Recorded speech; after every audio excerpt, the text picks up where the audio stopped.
podcast. What did I say last week? I said, the darker things get, the more important David Lee Roth becomes. And people thought that was kind of a funny thing. Especially if you just saw the meme that I posted on socials, plugging the episode. But I really meant that. And I was serious about it. And what I was saying was that the darker things get, the more important music becomes. And a certain style of music in my case, which is David Lee Roth and his Summertime California stuff, which just lifts the mood in heavy times.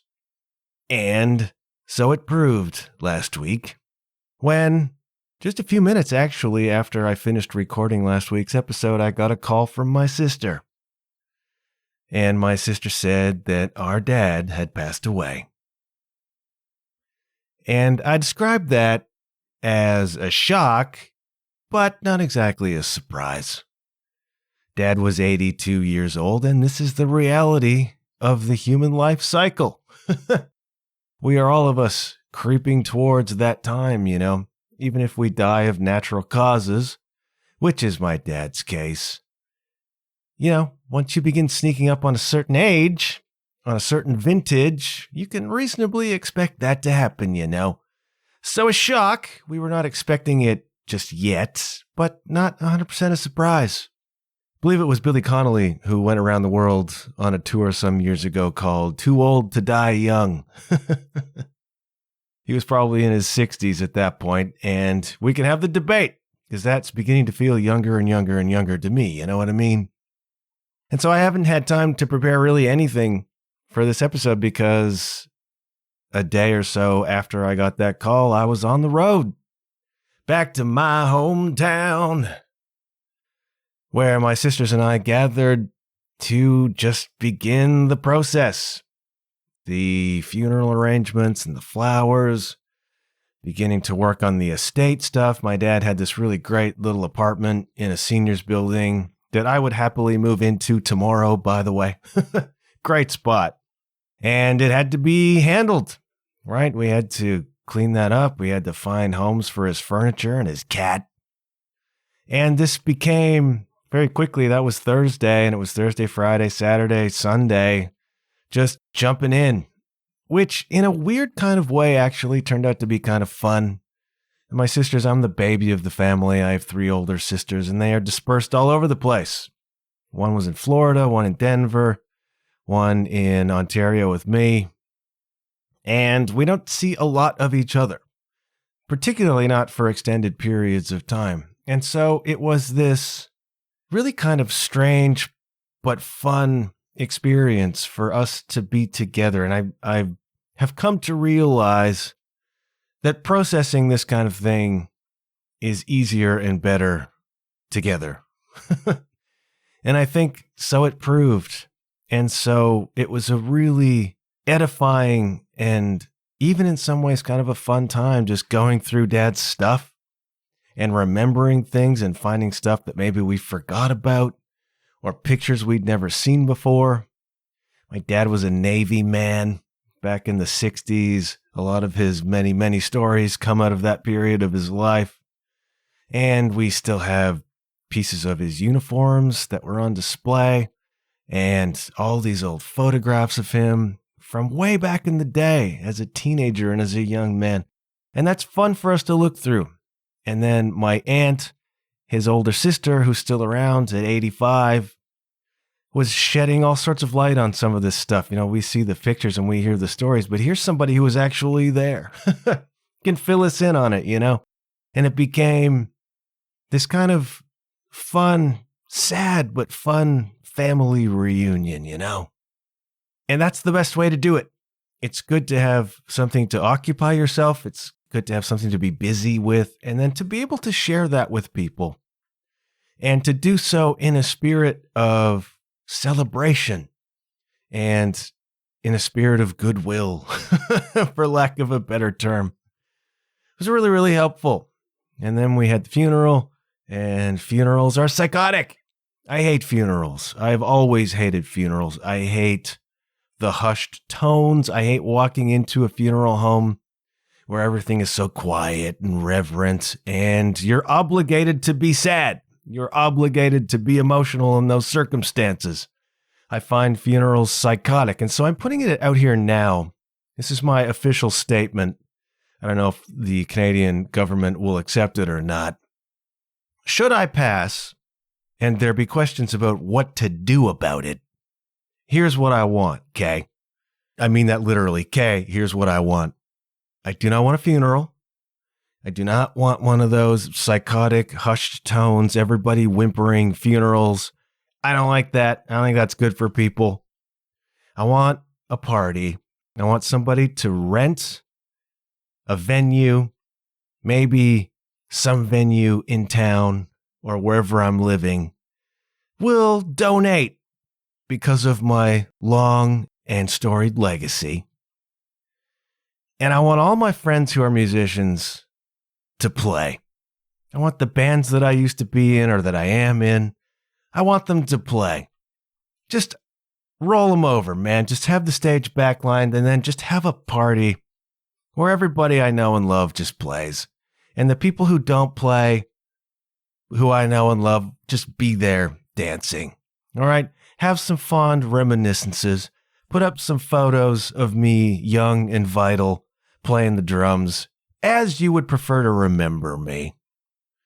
And then just have a big blowout, Kay, and have a really great friggin' time.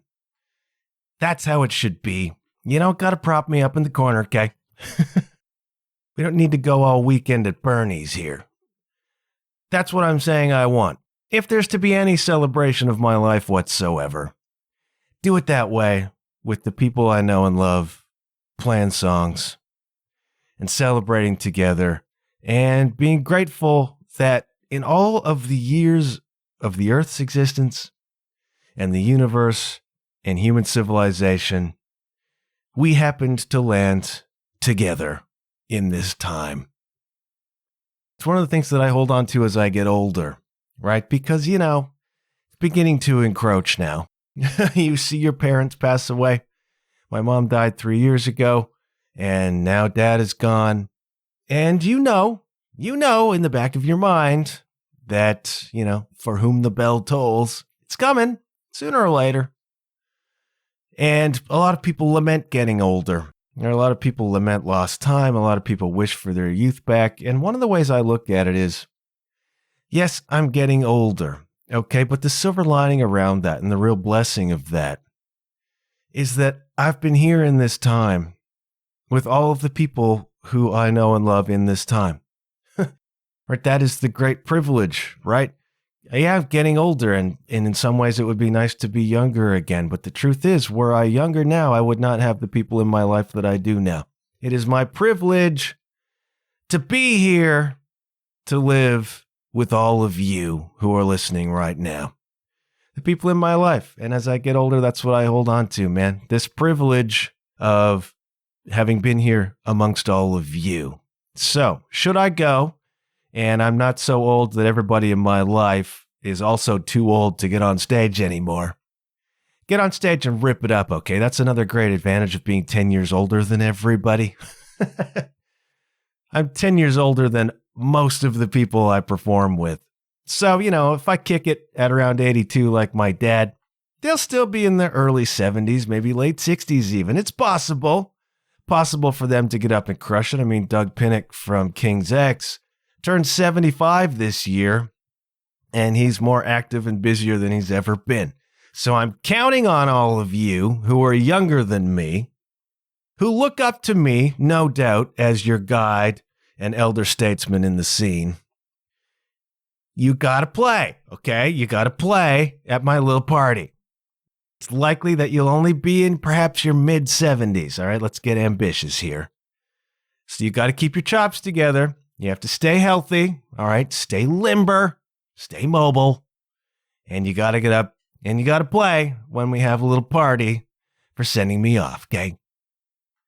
It's been a weird time. It's been such a weird time. And what I'm giving to you right now is 100% stream of consciousness. I haven't got one single note. I haven't got one single thing, one single direction. Spent a lot of the last 4 or 5 days just writing and rewriting in my head some remarks for the funeral. And so that took up a lot of my processing power. And I don't remember a lot of what I said, but I think it was okay. And really tough emotionally. Being an empath sucks at a funeral, all right? My good pal Kay plays a lot of funerals. She doesn't know the people. She's hired to be the pianist, the music for the funeral. And she's got this amazing valve that she can shut off, wherein she doesn't really absorb the emotions. So people are falling apart all around her, and Kay can just be quietly, happily playing away at the keyboard. I can't do that. I could be at a funeral for complete strangers, and I'm going to be a mess, you know what I mean? Because I'm such a softie. Such a softie. I'm an empath, and so managing those emotions over the past 4 or 5 days has been tricky, but I think I've been reasonably successful at that. And throughout this whole thing, I've been thinking about, and I actually referenced at the funeral, that thing Ram Dass said. Ram Dass said, dying is like taking off a tight shoe. What I didn't say at the funeral, well, okay, let's step back. Dying is like taking off a tight shoe. What does that mean? It means that it's a great feeling of relief. If you ever had tight skates on, skated for a couple hours, or a tight shoe, what a wonderful feeling that is when you release your foot from that shoe. It's just such a wonderful feeling of relief and release. You know, Ram Dass talks about having existed in the ether long before coming to Earth for this particular incarnation, and then choosing a spacesuit and getting into the spacesuit, which is his body, and coming in to Earth school for another round, right? Doing it inside that body, putting on a spacesuit. But the spacesuit is not sufficient really to contain all of your essence. Your spirit is huge. You are actually, at your core, immense. You're a piece of God. You are a piece of source, crammed into a Ram Dass suit, like the Edgar suit on Men in Black. You know, the alien, the giant cockroach is in the Edgar suit. Doesn't really fit in there, and it's obviously difficult and uncomfortable, and he's kind of lurching around. You know, in Ram Dass's parlance, that's us inside our spacesuits, right?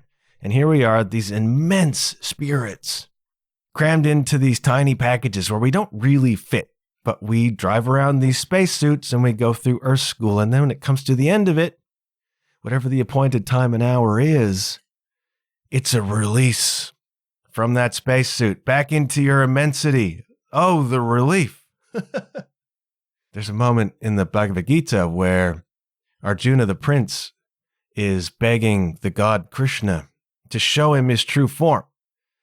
Krishna is in the form, he's in a spacesuit that's just a driver of Arjuna's chariot, his little old advisor and friend and mentor. But he's Krishna, he's God. Arjuna says, show me your true form. And Krishna says, I can't show you. It'll freak you out too hard. If I show you my real immensity, it'll blow your mind, man. You can't handle it, Arjuna.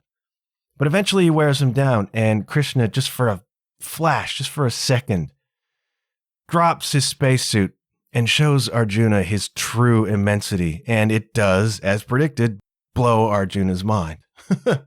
He can't handle a being so immense and so radiant and so powerful. He has to shield his eyes. It blows his mind that such a thing can exist. And that's all of us in these spacesuits. And so, you know, I think of my dad in his 82-year-old spacesuit, which is failing. All right, his health was failing. And he had been, as a young man, a really physical guy. An absolute star athlete, like a celebrity star athlete in his town. Hockey goalie with no mask. We have photos of that. Amazing. And a baseball pitcher, a southpaw, celebrated athlete, physical guy, worked in physical jobs, was a weightlifter, of course, had the biggest arms in the neighborhood, And he had been a really physical guy. I mean, he had really worked his spacesuit to its full capacity. Then he's getting older, and the spacesuit is beginning to fail, and he can't do a lot of the things that he liked to do anymore. He couldn't get around very well. His hands were going numb. A lot of his friends were gone. You know, he was ready to go. He made it very, very clear that he was done with Earth School. Right? He was ready to go back to whatever you believe you go back to. And so I have this sense of him dropping the spacesuit, right? And his full immensity being reacquired and the constrictions off, right? That feeling of relief, that feeling of freedom from dropping the spacesuit, returning to source in his full immensity. And that's a comforting thought.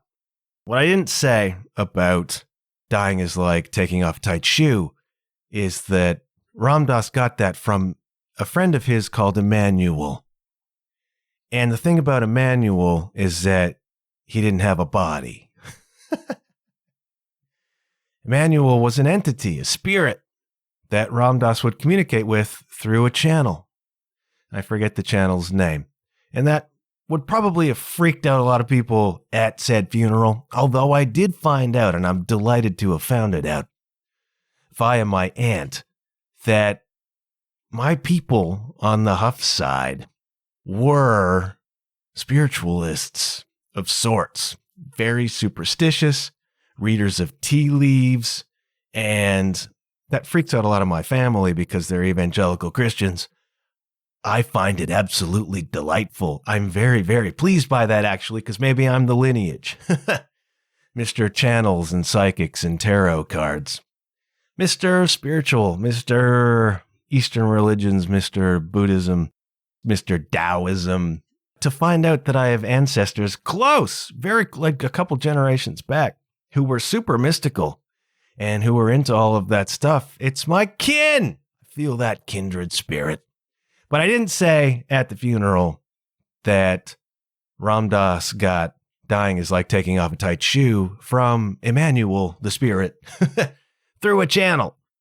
A lot of people aren't ready for that. Okay, a lot of people can't handle that, and that's okay. Incidentally, I also referenced recently this idea that Ram Dass said that dying, you don't have to worry about dying, it's perfectly safe.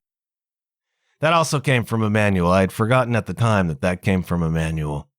And so I draw a certain amount of comfort from Ram Dass's perspectives on death. And he spent a lot of time working with dying people. That became his mission. In the 80s and the 90s, he opened a center for conscious dying where people could come and they could consciously die. They could drop their spacesuits in a conscious way. And he sat with hundreds of people as they were passing, as they were moving through the veil, you know? And so he had a very, very personal, up-close experience of people dying and how people died. And I think a lot of insight. And then he had this entity, Emmanuel, who would talk to him about these things. And if you've ever encountered Paul Selig or Abraham Hicks or anything like that, it's the same thing. It's the same thing. And I've been channeled to before, and it's a really compelling experience. And you can, if you want to be skeptical or cynical, that's totally fine. If you want to think it's nuts, it's totally fine. But it's the same thing as anything else, as I've said before. When you encounter these kind of practices, tarot, mediums, psychics, whatever, you can dismiss entirely whether it's actually real. That's totally up to you. But the information is the information. Now, you may do with it as you please. Does it interest you? Does it twig an idea for you? Then it doesn't matter if it's completely made up. It's information that you can play around with. So you can believe that Emmanuel didn't exist, and that's fine. But here we have this concept of dying being like taking off a tight shoe. And doesn't that feel good? Isn't it just a feel-good way to think about something that's really, really heavy? And isn't it good to have this idea that you don't have to worry about dying, it's perfectly safe? Isn't it good to have just a lighter take on these things And even if you don't believe in life after death or anything like that, to be comforted by the idea that maybe that's true and that the people who have passed on to a better thing and a happier thing and back to their home and back to their source. Christianity says the same thing in different words. And so I particularly derive this great comfort from the idea that we chose a spacesuit and we came here, and then the spacesuit expired and we returned back to source. And then there are people in the world who believe that should we want to, we can follow the white light and reappear in another spacesuit ad infinitum. Or there are people who believe that we're obligated to a new spacesuit until we reach the level, right? Until we move up the consciousness ladder to a point where we've done Earth School and we don't have to do that anymore. And then there are people who believe it's one and done. And when it's done, you're done. And I really struggle with that. I struggle with this idea that you're alive and then you're dead and then that's it. Because if you've ever experienced anyone dying or anything dying and you've seen the body, I mean, you've seen life and death, it's just very, very difficult for me to believe that it was all housed within that. Like, you know as well as I do that when somebody is alive, there is a spark there. There is life there. And I don't think life is just a process that extinguishes when the body goes. I think that energy remains. I think it goes someplace. I think you know as well as I do when you have known somebody and you have seen them alive and known them alive, and then you've seen the body, you know that it's not them. You just know that it's not them. They don't look like themselves. There's nothing that you just know that it's not there. And I can't believe that the body is that powerful. I can't believe that the body is life. It isn't. It isn't. It's the spirit within that body that was the life. And I just don't think it expires when the body expires. I don't think when the spacesuit dies, the mission is over. Feel like that spirit goes someplace. And it depends on your perspective and where you come from as to where that spirit goes. I leave that up to you. I leave that up to whatever feels true to you. That's cool. And anything you like can feel true to you, but just do me the favor of not obligating me to believe the same way that you do. I got my own stuff, okay? I got my own take on this. And I don't know what to tell you. I have nothing prepared here. I'm just thinking out loud about some of what I've gone through, some of what I've experienced over the past 5 days. One of the conclusions I came to, and this is important, is that the stuff doesn't matter.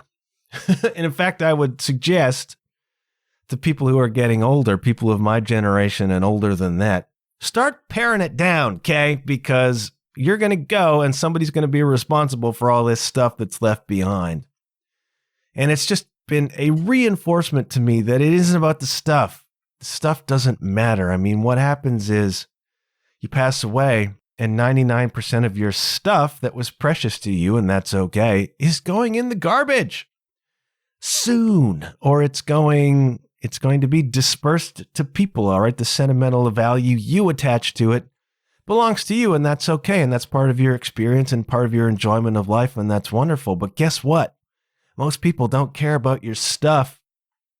It's not the important thing, and we spend so much time, particularly in the West, and so much energy accumulating stuff or accumulating status and equating that with life. And what's going to happen is that one or two or a small group of people are going to be responsible for dispersing that stuff to the local landfill or local secondhand shops or charity shops or just to folks.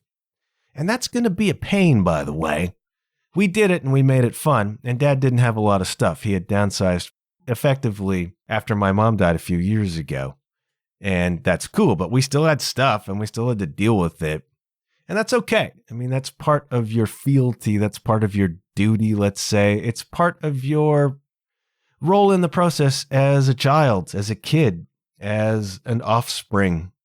one of your obligation is the wrong words, but the tradition is one of the things you do is help your parents die. And that includes getting rid of their stuff. But it isn't about the stuff that's being got rid of. It's about that small group of people who are getting rid of the stuff. That's what I'm realizing. It's not your status, your titles, your accomplishments, your accolades. Those are good and those are helpful. And those are reasons to live in some cases. It's about that group of people who shows up at your party. It's about that group of people who plays at your party after you're gone. It's about that group of people who show up to your funeral, even if it's traditional. It's about that group of people to whom you mattered, whether that's 5 or 6 people at a funeral or 10,000 people at a tribute show. None of that matters. What matters is just that group of people and just those lives that you've touched.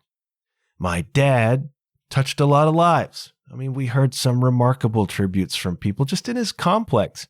He only lived there for a few years, and he would tell you himself he was no social butterfly. Didn't go out of his way to make friends with folks. But people who were showing up to knock on the door with tears in their eyes, just to say how special he was to them. We didn't even know who these people were. Dad was living this whole life. And then the tributes we got online, and then when it was posted on Facebook and just the comments that came, that's what matters. That's what matters, okay? It doesn't matter what job you had. It doesn't matter what title you had or how much friggin' money you had or what year your Porsche was. None of that matters at all. Your Porsche is going to auction or to some kid for free. Your titles are just titles, just words on a piece of paper. I think of the movie About Schmidt. Remember that one? Jack Nicholson, this kind of quiet indie film where he retires from, a 40-year career in the insurance biz.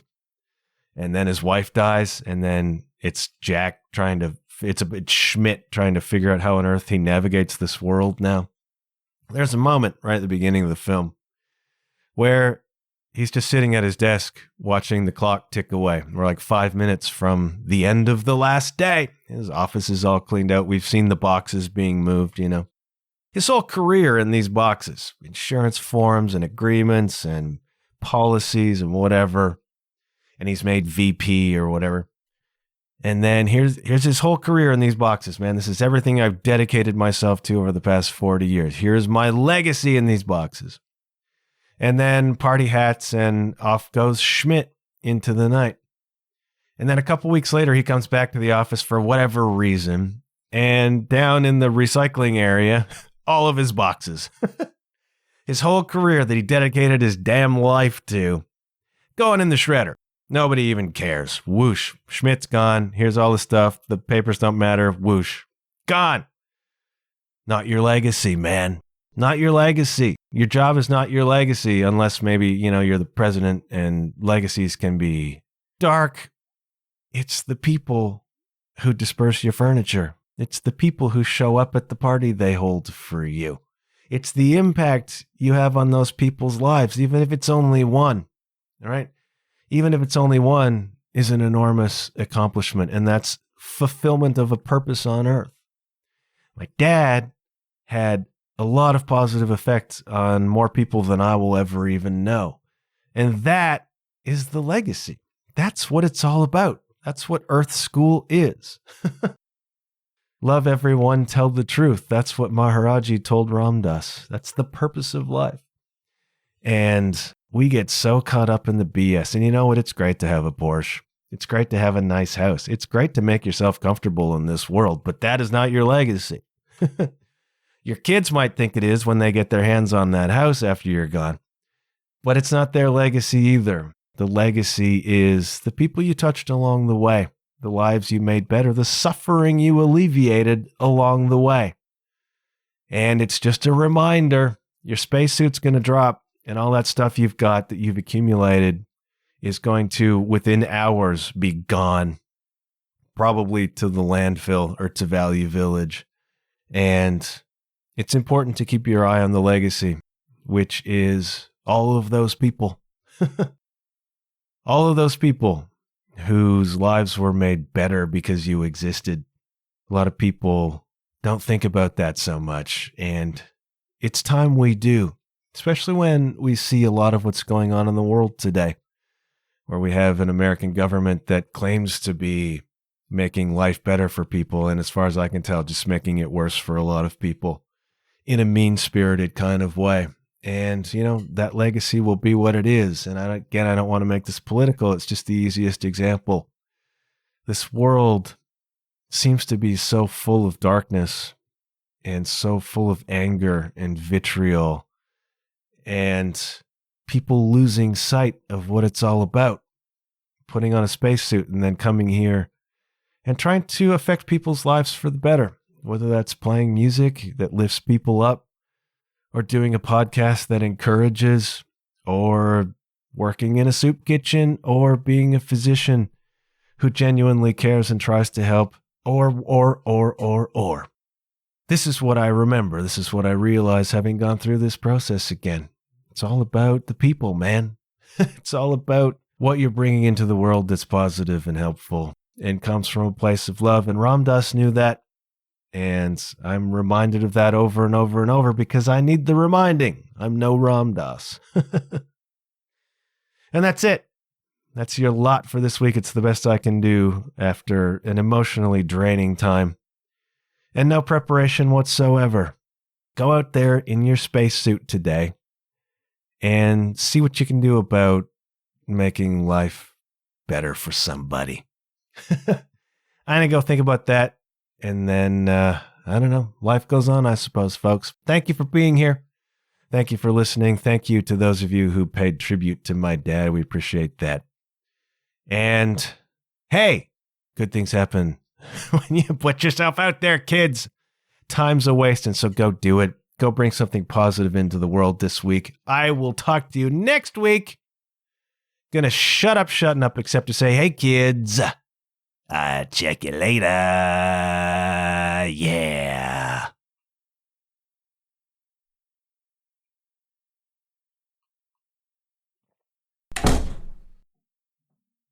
The closer feels in some ways inappropriate.